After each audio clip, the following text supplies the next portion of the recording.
నాగ చైతన్య సమంత జంటగా నటించిన classic love story ఏం మాయ చేసావే మరోసారి థియేటర్లో సందడి చేయబోతుంది. జూలై 18న థియేటర్స్లో గ్రాండ్గా రిలీజ్ కానుంది. ఈ నేపథ్యంలో మూవీ ప్రమోషన్స్ కోసం జై శ్యామ్ మళ్ళీ కలుస్తారా అనే చర్చ మొదలైంది.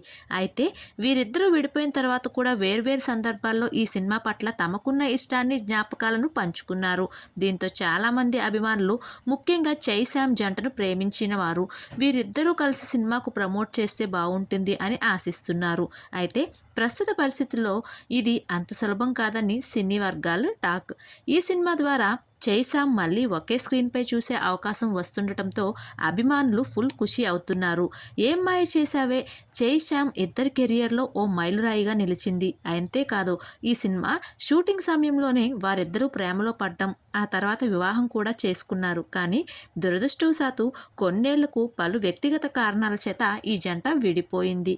ఇదిలా ఉంటే ప్రస్తుతం నాగ చైతన్య సమంత ఎవరి లైఫ్ వారు బిజీగా ఉన్నారు. శుభం సినిమాతో ప్రొడ్యూసర్గా ఎంట్రీ ఇచ్చిన శ్యామ్ తొలి మూవీతోనే సూపర్ హిట్ అందుకుంది. యూనిక్ సబ్జెక్ట్తో వచ్చిన ఈ చిత్రం ప్రేక్షకులను బాగా ఆకట్టుకుంది. యంగ్ టాలెంట్ని ఎంకరేజ్ చేయడంతో పాటు కొత్త కథను పరిచయం చేసింది శ్యామ్. మరోవైపు నాగ చైతన్య తండేల్ సినిమాతో 100 కోట్ల క్లబ్లో చేరారు.